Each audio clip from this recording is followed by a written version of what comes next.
Hello and welcome to Stand With Us Connect, coming to you live from Israel.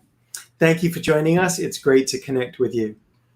In a moment, I'll bring in my guest, who on the topic of today's show, which is Zionism and the civil rights movement, a topical issue to be discussing, no doubt. Before I do, we want to let you know that there's a special movie coming up, produced by Stand With Us, called Minority of One. The movie explores how a regular young man from Cairo grew up hating Jews, but managed to free his mind from that hatred and ultimately free himself, even at great risk. You'll see how pivotal world events like 9/11 and the Arab Spring look like through his eyes. The global premiere of Minority of One will be on June 22nd. Don't miss it. Today's show is streaming live across all Stand With Us digital platforms. It's never been easier to get involved. You can post a comment during the show. It'll come up on the screen, whether you're watching on Facebook or YouTube or Twitter or other platforms. You can also post questions in the comments to be asked live, so please get interactive with us. And don't forget, if you love the work of Stand With Us and want to support it, you can do so at standwithus.com/donate. My guest today not only uses his voice to speak out, addressing audiences internationally, but also as a composition graduate of the University of Pacific's Conservatory of Music, he's a skilled musician too. He's planned performances of Hebrew project artists all across the United States. He's also a graduate of the Christians United for Israel's Diversity Outreach Mentoring Endeavor, and he's visited Israel in that capacity. I'm thrilled to welcome the director of the Institute for Black Solidarity with Israel, Joshua Washington. Joshua, thanks so much for being with us. Hey, Michael, thanks for having me. How are you and your family doing? We're doing well. There's a lot going on between the shutdown and now with what's going on in the country with the protesting and some of the riots. And we're doing well. We're doing the best we can. I'm pleased to hear it. Thank you for being with us. So we'd invited you to join us before the horrific killing of George Floyd. And now we find ourselves at a time when Black civil rights are at the top of the agenda, as they should be. Mm-hmm. So right off the bat, what can Jews and supporters of Israel who are watching do to stand with the Black community during this extremely painful and difficult time? Well, Michael, there are a couple of things that I think can really bring some lasting effects. And, we hear a lot, I think, that what the Black community in large part has been asking for is for people to listen and to really try to hear. For me, one of the ways physically, though, that can be done is, there have been a lot of Black businesses that have been destroyed by some of the people who aren't protesting, who are agitating, who are trying to stir up more divisiveness, more discord. And so businesses in general have suffered, but especially when it comes to the Black community, there have been our own businesses as Black people have been dismantled and destroyed and burned down as a result of this. One of the ways I think that anyone can help is just to help in the rebuilding, help them to get back on track. I'm a firm believer that one of the three key things that we need in order to move forward as a Black community, one of them is economic success, financial freedom. And so when those businesses are taken away, one of our keys into a better future was taken away as well. Helping in that way, and even providing support in terms of helping with security as they rebuild, to just protect their properties. There's a lot of good it's not just the employment of Black people in those businesses, but it's just the effect that it has on the community to have those local businesses there. It's actually a very powerful thing. So I think that's one key way I think that can be done to help the communities. Thank you. Can I ask you to reflect on the history of the relationship between Black civil rights leaders and Israel and the Jewish people? Yeah, so Israel, Black civil rights leaders, a lot of them have always been in support of Israel. It wasn't just Dr. Martin Luther King. And as a matter of fact, his words are kind of what birthed a larger movement within the Black community, of Zionists, and them seeing that as Zionism and civil rights as one and the same. You know, the self-determination of the Jewish people, self-determination of African Americans, was one of the same for us back then. So, you know, a few years after Dr. King was assassinated, one of his right-hand men, Bayard Rustin, he formed an organization called Black Americans Supporting Israel Committee, or BASIC. And BASIC was an organization that was started in response to the rising tide of anti-Semitism and anti-Zionism in the Black community. It was a response to some of the more radical activists who were starting to turn on the Jewish community, and speak against Israel as a Jewish state. And BASIC had a lot of success in educating people and in raising awareness, and also exposing some of the doings of Arab forces that were manipulating either the Black struggle, or who were committing terrorism against Israelis in Israel, warning the Black community against standing with the likes of Yasser Arafat, that he's not a freedom fighter, and he's not the same kind of person as Dr. Martin Luther King, or even Malcolm X. If you want to take it that far, like, they're just not the same people. And that was something that lasted for a little while, and then it got buried in history. But BASIC is actually the reason why Institute for Black Solidarity with Israel exists. You know, my father found some newspaper clippings, and he decided he typed them up, put it online, and it was something that really lit a fire in him, and he founded this organization that does essentially the same thing. Which is amazing. I guess it's testament to what we always kind of preach at Stand With Us, which is just to educate yourself. And so we often hear a story when it comes to Black and Jewish communities of being united, or, you know, during the time of the civil rights movement. We remember Rabbi Abraham Joshua Heschel, you know, holding that Torah, standing next to Dr. King, marching in arm in arm with him. Then we hear about the communities drifting apart. Is it that simple? Is that how you would characterize it? No, it is a little more complicated than that. In that, you know, what was happening in the Black community was there was a split that kept getting more and more separated. The split was getting bigger and bigger, and that was a split between the peaceful nature of Dr. Martin Luther King, and the more radicalized activists, and there was a growing impatience with Dr. King that his methods were taking too long, and, you know, he talks too slow, and he just, you know, we need someone who can help us take more vigorous action. And Dr. King kind of he differentiated it as them being color consumed. That's what he called them. When he was actually asked, when he was at the Rabbinical Assembly for Conservative Judaism, when he made the famous quote about Israel, the first thing he said before he talked about Israel was that there are some of those in the Black community who are color consumed, who see a sort of mystique in being colored, and anything not colored is condemned. And he said, we don't follow that course.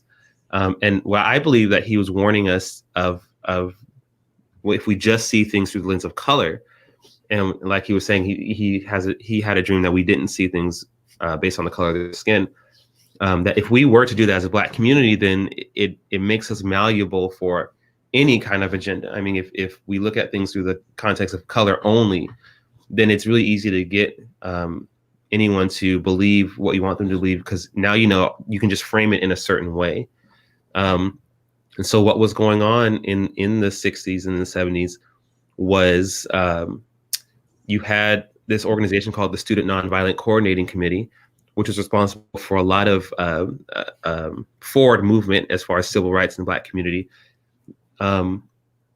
they wanted to. There was a rift even within them to become more radicalized, and they wanted to be more of a global organization, to stand for more global platforms and oppress people everywhere. But with that mindset, they I think is what kind of skewed them. So after the 6-Day War in Israel, the SNCC wanted to investigate the war, and the person that volunteered to investigate, she was the communications director of the SNCC. According to some papers about what happened there, is that she had friends already in the region, Palestinian students and people that she knew and that she was close with. She was supposed to write a position paper. She never did. She wrote this document that's called the Palestine Problem, which has 32 facts. They call them documented facts about Israel, and really they're libels against Jewish people and the Jewish state. Things that we hear all the time about Israel committing genocide, about Israel controlling Africa and the rest of the world, and people, because of our disposition to already see things the way that we want to see them in terms of color, a lot of Black people ate that up, really quickly, and that caused a bigger rift, because that is what kind of started a lot of SNCC had a lot of Jewish donors, but a lot of those donors, most of those donors, pulled out after that document was released, because it was also accompanied by some cartoons, some anti-Semitic drawings and things that harken back to the days of Europe. So it really did. That, I think, is what really started it. And like I said, it wasn't even agreed upon in the Black community, but it was such the side that was against Israel was so vocal that, in my opinion, by the time you got to Bayard Rustin starting BASIC, it was almost a little bit too late in some senses, because the damage had been done pretty greatly, Mm-hmm. Go ahead. No, you're fine. Go ahead. Mm-hmm. So I was going to say, so coming to today, I mean, we'll talk about solidarity between the Jewish communities and the Black communities and Israel in general. But coming to today, there are some people who are promoting anti-Semitic ideas, and they try to hijack the very real cause for the ongoing fight for civil rights for Black Americans. What would you say to them? I would, pretty simply, I would say, as we say, get our names out your mouth, back off, because it's this attempt for decades now there's been an attempt to hijack our narrative as Black Americans. And I just published an article this morning in Times of Israel that talks about this, but time and again, whether it's in my wife is a Black South African, whether it's using the language of apartheid for Black South Africans or using the language of Jim Crow segregation here. There's, for me, it's that's the thing I think that angers me the most, is to see how our story is being trivialized and equated with the Palestinian struggle, which, by the way, I mean, the Palestinian people are suffering. I mean, it's not like they're not suffering. It's that their leaders are mischaracterizing and equating their struggle with ours. We've never put guns in the hands of little children and told them to kill white people. I mean, that's something we've never done. We've never published or produced children's TV shows that teach kids how to kill white people. I mean, we've never put our kids in harm's way. We would never encourage each other to commit suicide to kill. I mean, that just even the more radicalized Black people, that's just not something we would have even thought to do. We wouldn't even thought to kill our own people who didn't agree with our position. I mean, Malcolm X and Dr. King had different mindsets, but they still respected each other. And even their followers, who had very, very harsh and heated disagreements with each other, they never resorted to killing. There was never like, okay, I need to silence you because I have an agenda that you're coming against. That just never happened. And so to say that what's happening with Palestinian people when it comes to Israel is the same that's what's happening here with Jim Crow, it's so untrue. It's insulting, and it trivializes our struggle. And I read the article you wrote today. I urge all our viewers today to read it. It's called "The Palestinian Appropriation of Black Pain," and it's in the Times of Israel. We have people watching us from around the world, thousands of viewers already. So you have shout outs from Scotland, from England, from Belgium, from South Africa, from the Czech Republic, and Sweden, Canada, and Norway so far. Wow. We'll get more. We'll take questions that you can post in the comments on any way you're watching this broadcast. And you can also give us shout outs as a comment on social media, and they'll come up on the screen. So thank you for being active and interactive with us. Joshua, perhaps you can elaborate on some of the key myths that we hear from anti-Israel or anti-Semitic groups when they're trying to exploit the Black community and turn people against Israel and Jews. Absolutely. Yeah, one of the bigger ones, one of the big key myths is that, for instance, Israel practices Jim Crow segregation. Like I was saying, they separate the Palestinians from the Israelis, and they're not allowed to do certain things. And one of the reason why that's a myth is, well, obviously, so one, it's not true, but two, the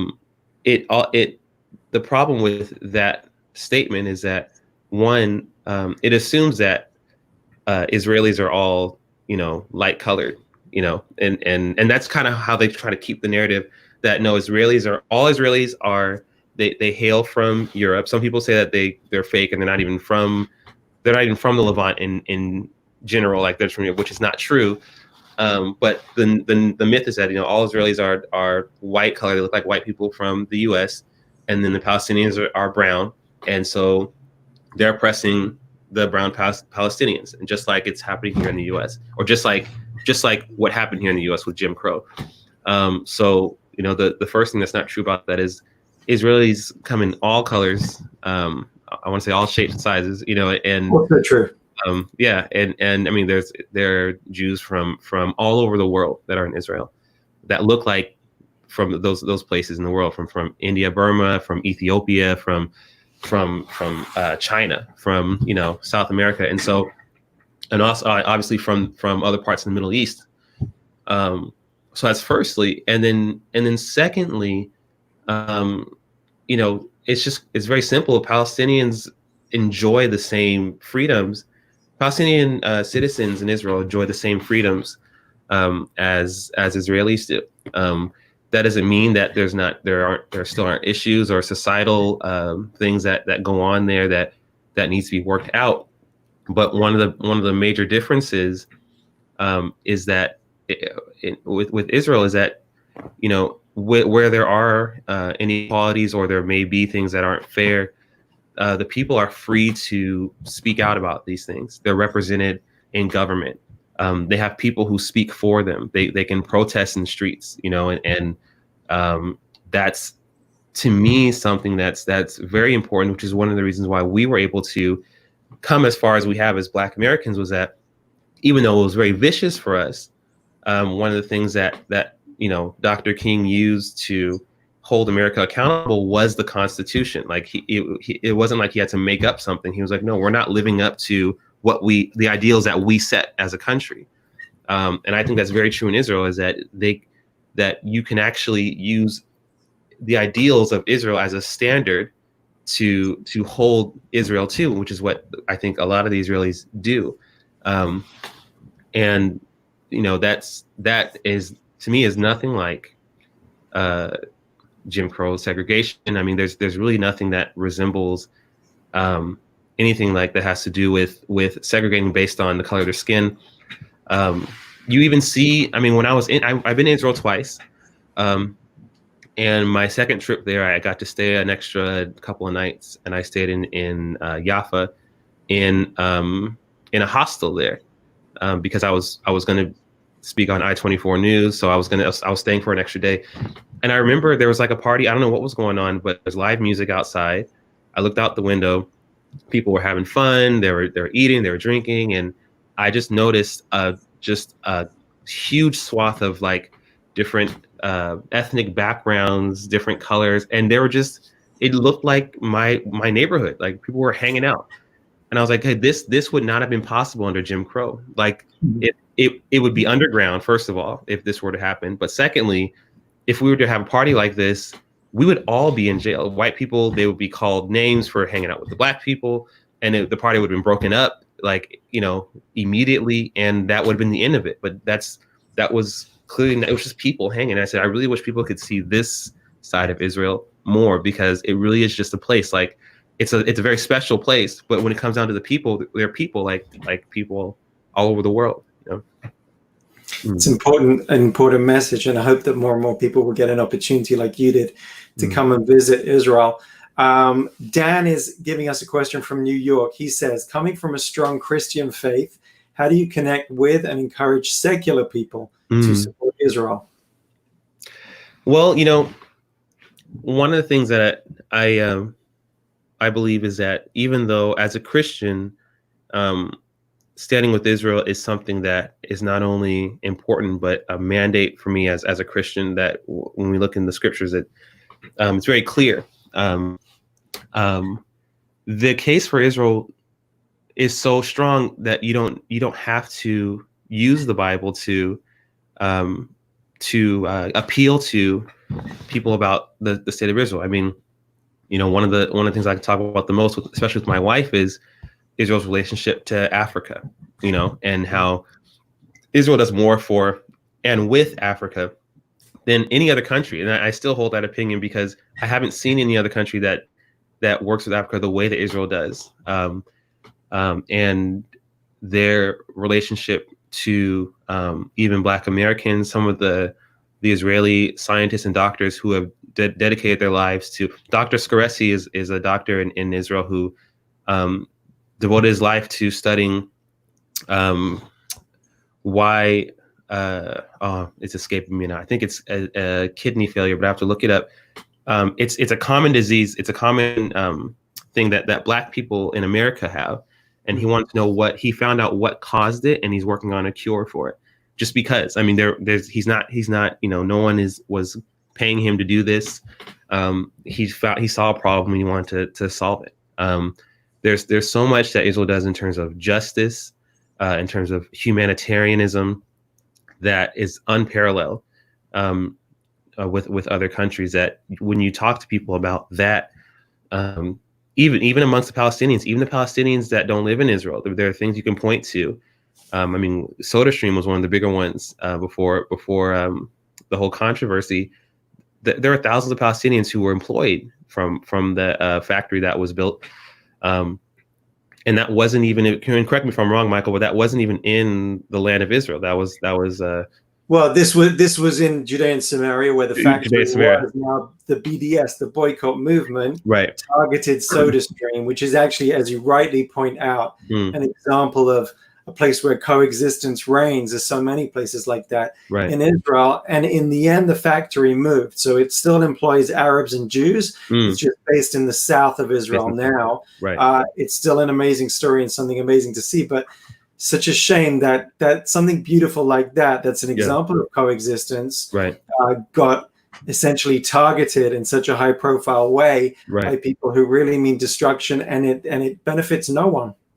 No, and it actually hurts people. I mean, not only does it not benefit anyone, but it hurt those people who were employed, who actually had some dignity, livelihoods. Because at the end of the day, most people they want to provide for their families and,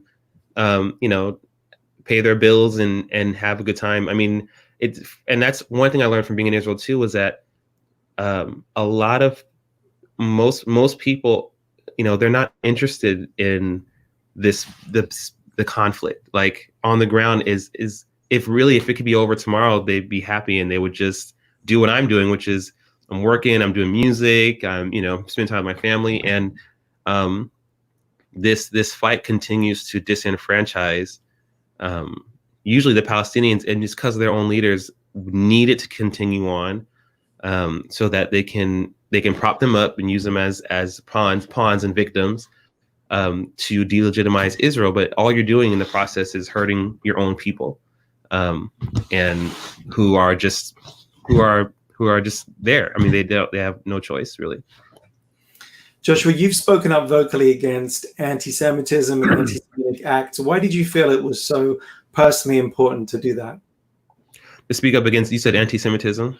Yeah, against anti-Semitic acts that have taken place, in unfortunately too many to recount, but from, the recent attack in New York, right, to many that you've mentioned and spoken out against. I think it's important because, quite simply, any group of people who are targeted, we need to stand up and defend. But we've seen all too often that it never ends with the Jewish people. I mean, it doesn't. So the Jewish people and the Black people have been together in our struggles. Even back during segregation and Jim Crow laws and things like that, white people didn't see Jewish people as white. They saw them as Jewish, and they treated us and the Jewish people as so. I mean, my sister shared with me a historically Black college and university back in the 40s that had Jewish students as a part of it, and a Jewish professor, because of that very thing, because Black people and Jewish people were not seen as equals, and despite what some people might think, Jewish people were not seen as white, and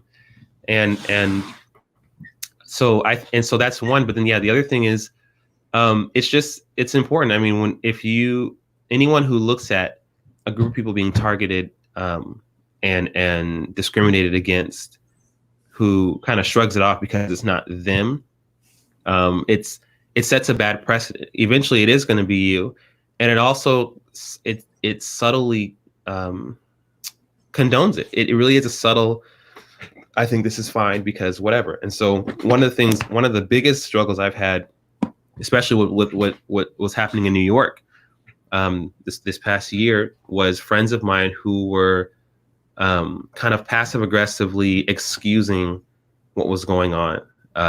Some friends of mine in New York, I took a lot of heat, especially when I wrote an article about what was going on and posted it purposely in a couple of these groups I'm a part of that are like Black groups on Facebook and things like that.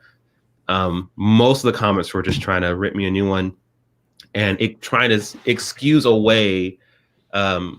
away the attacks. And I had zero tolerance for that. I mean, I as best I could let him have it, and the friends that I have too, as we were talking about it, that it's not okay. I mean, Dr. King spoke to it. They asked him, one of the rabbis asked him what he would say about the whole, Jewish landlord, Jewish grocery store owner, those stereotypes. And one of the things he said was, well, first of all, there are a lot of landlords and grocery store owners that aren't Jewish that fit the same description that you're talking about. So it's not just a Jewish thing. And then he said, secondly, I think the best way to respond to these things is just to call out injustice when we see it, wherever it is, whether it's in our own community, whether it's in the Hispanic community, he said it might be in the Jewish community, but to stereotype it as a Jewish thing is dangerous, and that needs to stop. That has to stop. And so we're seeing kind of right now the results of that thought process continuing on, that somehow it's a Jewish thing.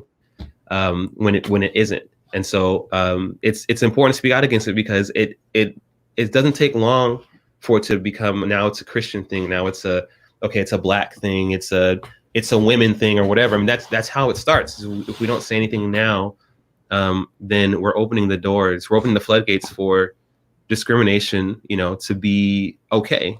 And that's not, and it isn't. So the African American communities and the Jewish communities in America have worked very closely to promote good change over the years. We discussed there are forces working to divide the Black community from their connection with Israel and with the Jewish people. What advice do you have to all of us so that this, God forbid, it doesn't happen again? Right. And going further, how can we strengthen our ties? So I've been thinking about this a lot, and reading some older books, one by Booker T. Washington, and reading about him and how he teamed up with Julius Rosenwald, who was the owner of Sears at the time, a Jewish man. And Booker T. Washington was a black man. He's an abolitionist, and they came together and built these schools, thousands of schools for the black kids who weren't allowed to go into the white schools. They educated. The schools are very top notch, and a lot of the students went on to do great things. They went to college. They became lawyers and doctors and scientists and political activists, and it spawned a generation of educated black people, men and women. And the Jewish people have had a big hand in one of the most amazing things about us as black people is that we've covered so much ground in a short period of time. I mean, it wasn't that long ago that we were slaves. And even some of us who were slaves, people like Frederick Douglass, who couldn't read until he was 12, became one of the foremost thought leaders of that generation. He was the advisor to Abraham Lincoln. There's so much, but some of that success has also been because of our partnership with the Jewish people. And so for me, one of the things that I would strongly advocate for is education, like an initiative, another one of those, or multiples of where Jewish people and black people in the community come together and do that very thing where they can, because we all can agree that in public school, you don't learn a lot about black history. When I was in school, it was the slave ships, and then a few pages later it was Martin Luther King, and that was pretty much it. And so if it wasn't for my parents, then I would think that one day we were just slaves, and then at some point this guy came, and now we're doing pretty well. And to have this partnership that focuses on really teaching us about our history, and about ours meaning Black Americans, but then ours meaning Black Americans and Jews, that I think will go. It's like going on the offensive. It'll combat the lies before the lies even come, because now if there are campaigns to get the Black and the Jewish community to split up, these kids are armed with knowledge. They already know, no, I know my history, and I know that my history also involves Jewish people, and I know that if it wasn't for our partnership, we wouldn't be where we are today. I think that's the biggest way to combat that is to strike first, and strike first with education. It definitely sounds like the right thing to do. Can I change topic a second and talk about music for a moment? Yeah. Because I mentioned at the top of the show that you use both speaking and music to reach people's hearts. Absolutely. And you sing in Hebrew, if I'm right. Tell us a bit more about that, if you would. Yeah. So I grew up in a kind of a unique household. My family, and for those who may know, Dumisani Washington is my father. He founded IBSI, and he also works for CUFI as a diversity outreach coordinator. He's also a pastor, but before he was a pastor, my parents homeschooled us, and he taught us. He was basically our pastor as well as our father, and my mother as well. We grew up in a Hebrew roots household, which means basically that we're Christians, but we embrace the Hebrew roots of our faith. We acknowledge the Jewish roots of our faith. We are so grateful for the Jewish faith, because that's where our Christian faith comes from. And we recognize that without it, there wouldn't be a Christian faith. So, we learn things from our Jewish friends. We grew up learning Hebrew songs, and my dad, also being a musician and a songwriter, would write some songs that were in Hebrew and in English. And so growing up in that environment, I grew up, playing gospel and jazz and all that, and also playing a lot of traditional, liturgical Jewish tunes, and sometimes more modern Hebrew songs. And as a songwriter, I grew up loving music, so I play all kinds of styles, started different bands, and one of the things that I love to do now is is to kind of fuse what I'm doing now with advocacy and music, songs that speak to, and they're not all Hebrew, but they are Zionist in nature, and I just did a show a couple of days ago where I did some other songs, but I weaved in these other tunes that directly speak about Israel, about the return of the Jewish people, about the redemption, and it's always such a great. It's people always receive it really well.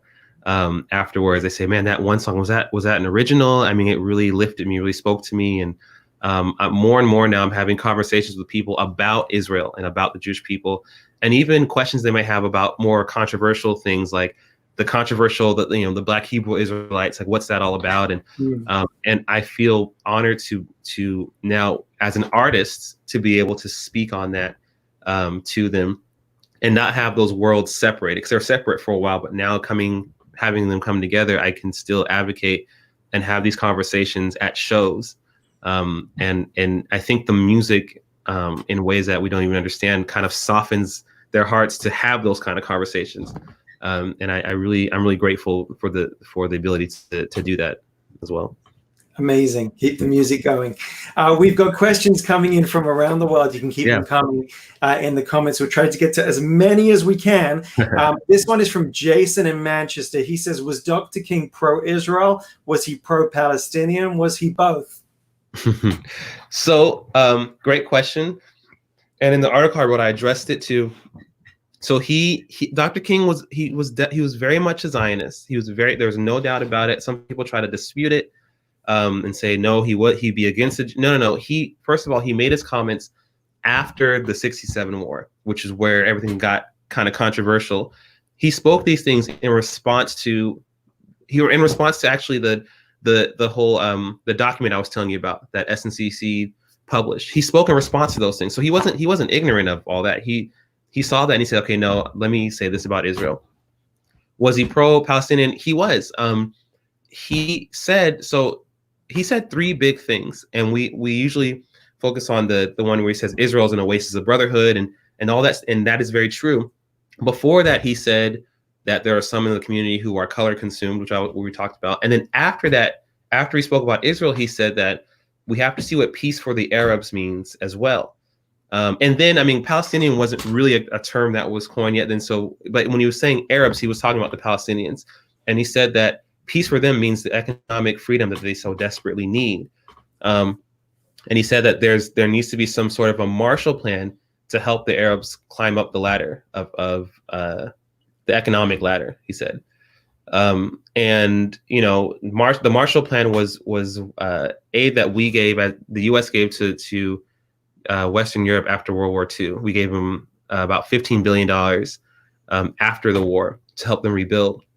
So not only was he pro-Arab, but he had in his mind economic security was what they needed. So I believe that he would be asking the question today, okay, so knowing that we've given, and other countries too, the Palestinian government so much aid, they have so much aid now that it'd be something like 30 Marshall Plans, basically, since their conception. And I think that he would at least ask the question, okay, where's that money going? I mean, if his primary focus was they need economic security, and then he finds out, no, they've been getting it, but things are still there's still poverty everywhere. And then you see that the Palestinian leaders are living in mansions and have these fancy cars. He would at least be like, okay, what's happening with this? What's going on? And there's obviously some sort of corruption going on here because the money's not going to where it's supposed to be going. So I think Dr. King was pro in the real sense, not like in the J Street sense, but in the real sense, he was pro peace. He really was. But in the comprehensive peace and what it means for the Israelis, what it means for the Palestinians. So yeah, I believe that in the truest sense that Dr. King was pro both. But like I said, yeah, in the best way that you can imagine that. I have a question here coming from Harley, who says, how has Zionism in Israel influenced your view on Black collective and or civil rights? Zionism in Israel influenced my view on Black collective, she said, and or civil rights. So for me, I see Zionism as Israel in general as like for the Black community, I think an example of a small example of what we can do as a community, as Black people. The reason why the Jewish people and African Americans were so hand in hand in civil rights was because it was a common struggle. I mean, we had a common goal, and I think that for the Jewish people, Martin Luther King even said it, that they have a dedication to, obviously, it's generalization.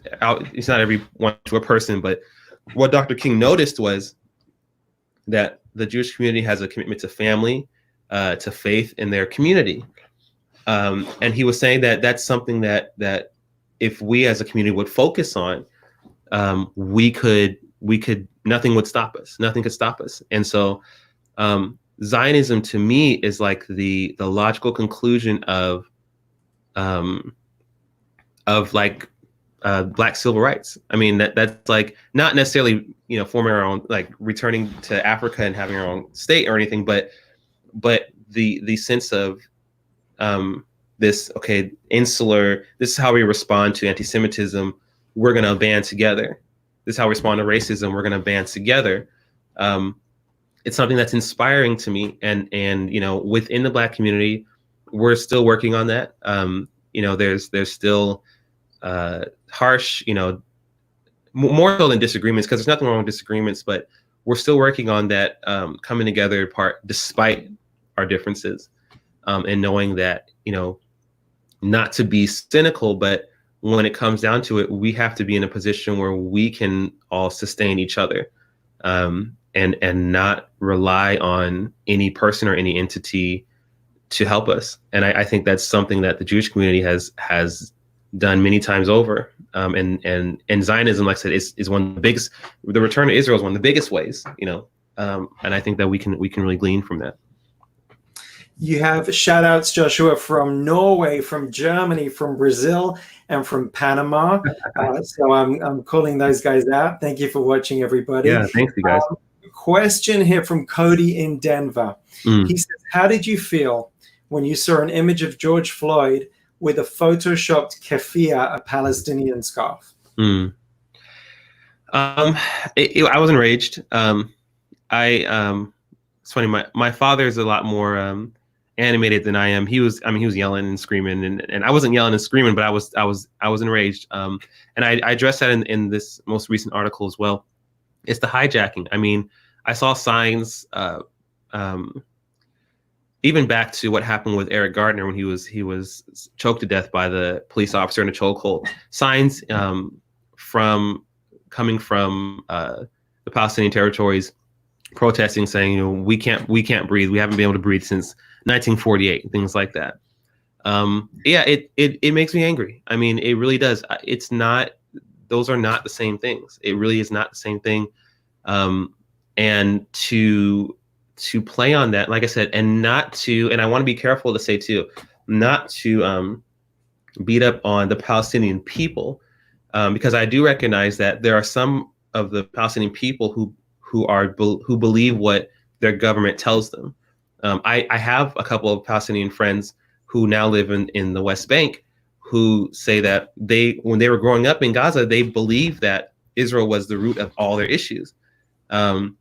And the more they started to do research on their own, they started asking questions, and then they had to flee Gaza and go to the West Bank because people were trying to kill them.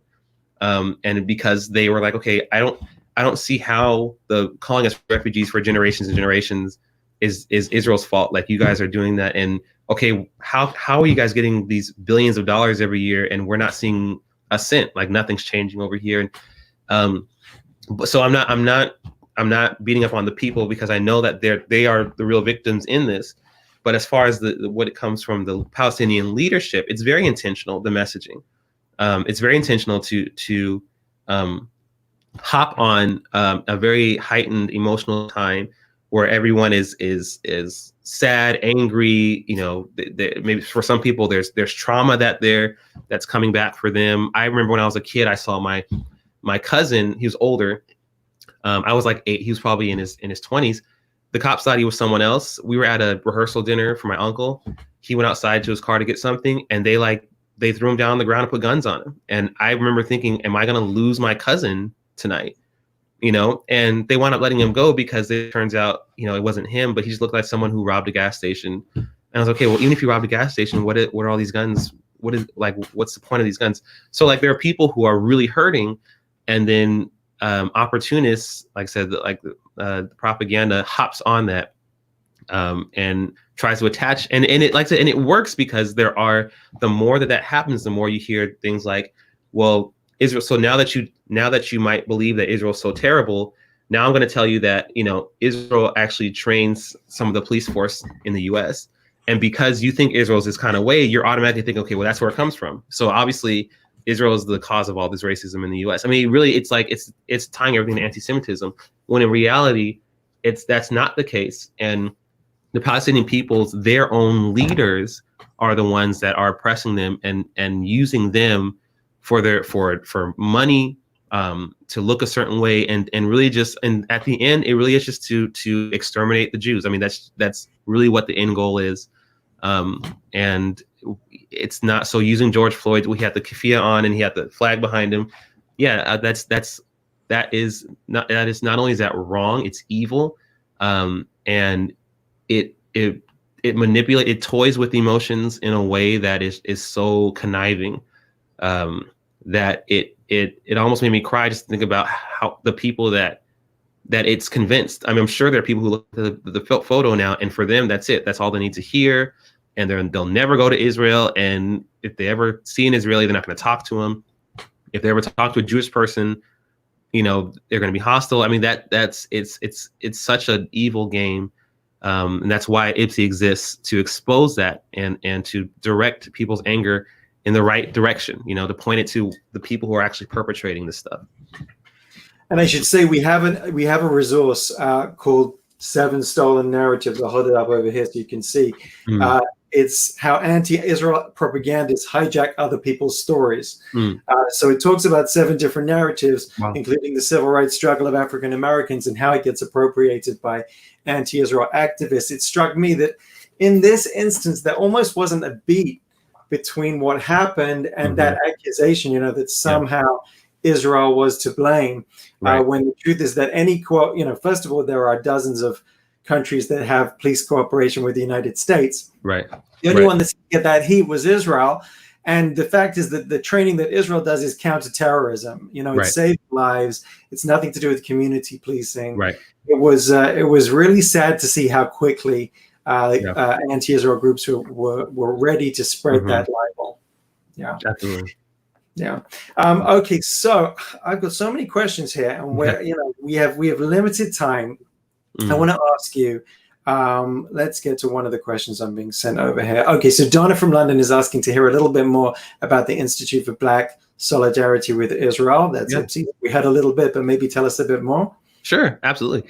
So IBSI is it started off as just a content organization. It was just something to help other pro-Israel groups with information. After my dad kind of found those things, he and I were both just digging and finding a lot of artifacts and documents and writings that weren't online, or if they were buried pretty deeply, and just unearthing those things and helping in the fight.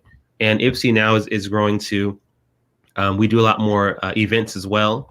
Obviously, I do more speaking, and even now I'm in the beginnings of our first ever IBSI conference, where there's live music. All those things are combined. There's live music. There's we have different speakers that represent different communities in Israel, the Mizrahi community, the Ethiopian Jewish community, and really just talking to and our key demographic, our first demographic is African Americans and people.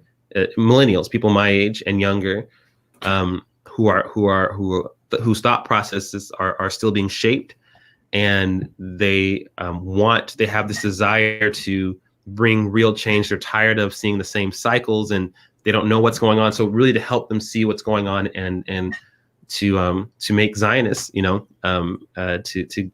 reclaim that civil rights Jewish relationship. And so IBSI seeks to kind of to do that, and we also highlight the Israel-Africa relationship, because, like I said before, Israel helps Africa in so many different ways, whether it's agriculture, whether it's counterterrorism. They're there for the partnership between them is something that's not. It's not. Israel doesn't expect anything in return, and what I mean by that is there's not a, they're not giving them these high interest loans and taking over their properties like other countries, which I won't get into. But Israel really does seek a relationship with Africa, and has been, even behind the scenes, all the NGOs that come out of Israel that are in Africa. Innovation Africa is one of my favorites. I mean, there's lots of organizations that just help. I mean, and that's it. There's really nothing else. There's no other agenda except to help Africa realize where, like, the potential that it has. So IBSI brings about those things, and I think it brings a different element to the conversation. And it tends to get even anti-Zionists that we've come in contact with, it gets them to really think about their position, because they didn't know these things, except that maybe, the lies that, Israel was responsible for this and that, and this is why, but not really a real knowledge of the relationship between Black people and Jewish people and Africa and Israel. So that's what we seek to do. You're opening minds. If people want to get in touch with IBSI, how do they do that, or get to your website? Yeah, so our website is www.ibsi-now.org. So ibsi-now.org. You can go to our website. You can contact us from there. My email address is joshua.washington, and then the same thing at ibsi-now.org. And we travel, we go wherever we're needed, and we speak, and we educate, and we bring as much resources and resources and knowledge and truth as we can to really help. Whether it's speaking to other Zionists to educate them about that side of it, or people who have no idea what's going on, or even in hostile areas where we might get a big group of people who just don't like us at all and don't like Israel. We're there to speak truth, and to try to cut through the lies as much as possible. So, Josh, I have one final question. I want to talk about the next generation. You have a son, together with your wonderful wife, Olga Mishway Washington, who we interviewed last week on Stand With Us Connect about the relationship between Africa and Israel. We have a lot of respect, by the way, for the Washington and Mishway families, for all of them, especially your father, Pastor Demusani Washington, and of course, Reverend Mishway, all of the Washington and Mishways. We love them. I want to talk about the next generation. You've got a beautiful son, Ezra, so it's relevant. What's your message to the next generation about the importance of unity versus those who seek to divide us?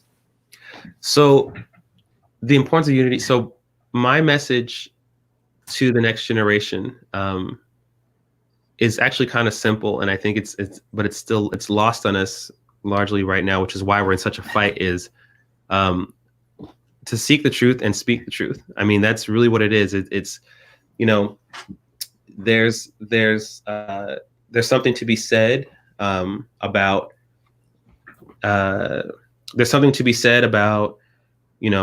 coming together, and all those things are very important. Building alliances and forming friendships and allyships, and really deepening our relationship with each other. That only happens to me in the most genuine way when the truth is really sought out and spoken as much as possible. Don't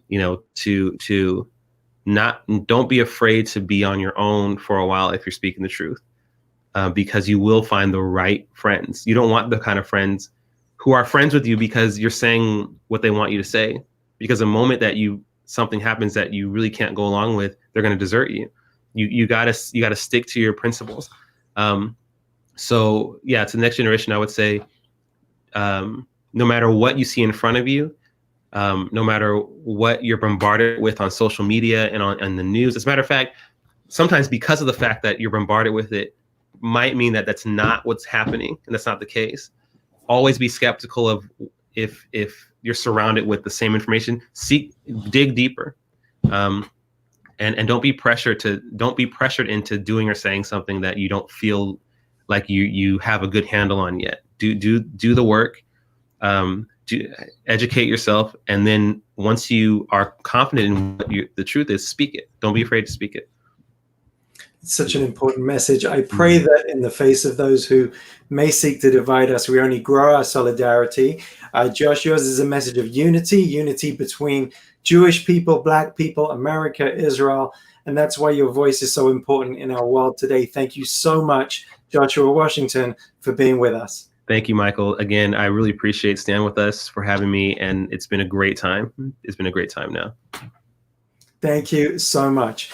Everybody, thank you for joining us. We'll be back on Thursday with a show dedicated to environmental and political challenges surrounding the Dead Sea. And then next week, we'll have an interview with the Israeli company creating drinking water from thin air. Don't miss that. That's also helping in Africa, related to our discussion as well. Plus, we'll have an interview with Israel's ambassador to the UK, the exceptional Mark Regev. So we'll see you for those. It was a pleasure to connect with you today. If you can't come to Israel, we'll bring Israel to you. We'll see you next time on Stand With Us Connect.